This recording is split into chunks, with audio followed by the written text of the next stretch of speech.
Asingnya bangsa-bangsa barat ke Indonesia karena jatuhnya Konstantinopel ke Turki pada tahun 1453. Hal itu menyebabkan bangsa-bangsa barat mencari jalan lain untuk mendapatkan rempah-rempah, yaitu Nusantara di Indonesia. Bangsa Eropa datang ke Indonesia untuk mendapatkan rempah-rempah di Indonesia. Selain itu, mereka juga ingin mendapatkan 3G, yaitu gold, glory, dan gospel. Gold yang berarti kekayaan, glory yang berarti kejayaan, sedangkan gospel yang berarti penyebaran agama Nasrani. Bangsa-bangsa Eropa yang pernah datang ke Indonesia yaitu Portugis, Spanyol, Inggris, dan Belanda.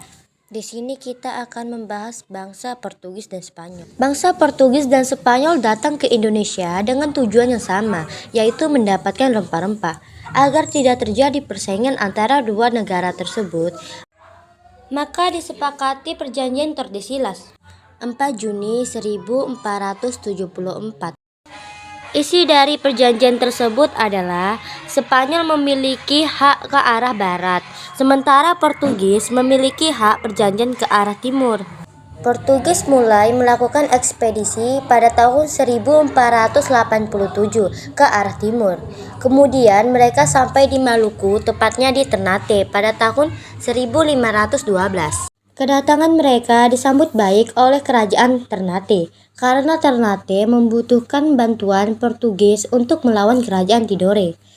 Ternate pun mengizinkan Portugis untuk membangun sebuah benteng yang bernama Benteng Sao Paulo. Kita mulai dari penjelajahan Portugis. Penjelajahan pertama dipimpin oleh Bartolomeu Dias pada tahun 1486. Ia berhasil berlayar dari Portugis sampai ke ujung benua Afrika, yaitu Tanjung Harapan.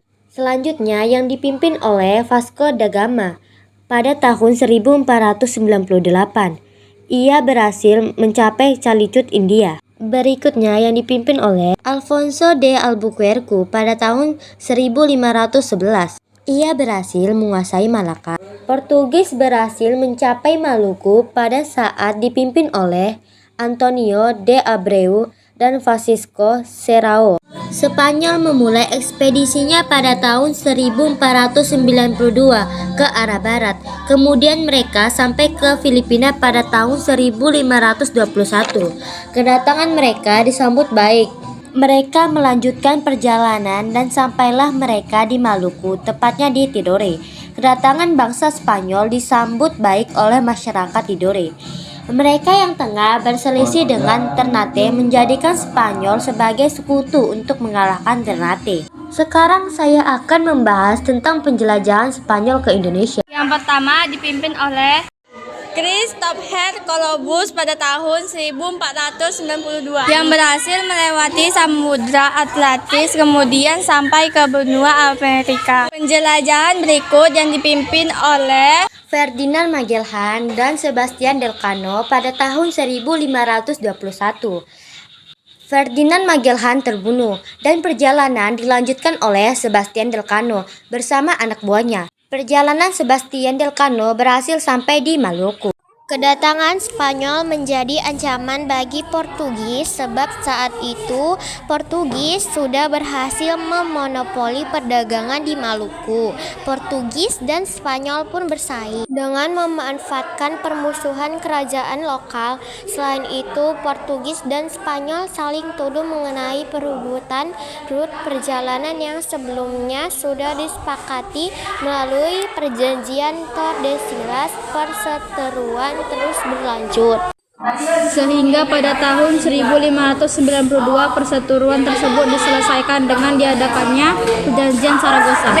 Isi dari perjanjian Saragossa adalah pembagian bumi menjadi dua pengaruh dan kekuasaan. Portugis memiliki wilayah kekuasaan dari Brazil ke arah timur sampai dengan Maluku. Spanyol memiliki wilayah kekuasaan dari Meksiko ke arah barat di Filipina. Karena perjanjian Saragossa inilah teori heliosentris milik Kopernikus dibenarkan bahwa bumi itu bulat.